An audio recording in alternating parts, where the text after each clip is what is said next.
आइसक्यो त भित्र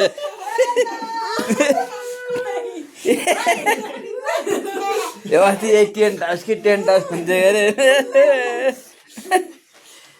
ए यो टेन्ट हाउस भनेको सरप्राइज भयो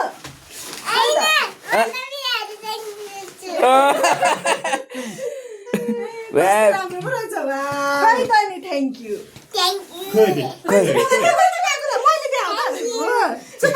काकीलाई माया गर्दै माया गरेको चिप्प गरेको होइन रे हो ए बाहिर लाने छिर्छ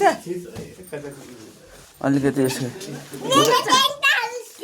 मेरो टेन्ट अब दिनभरि खेल्न भइगयो अब मोबाइल नखेल्ने है भित्र गएर के गर्नु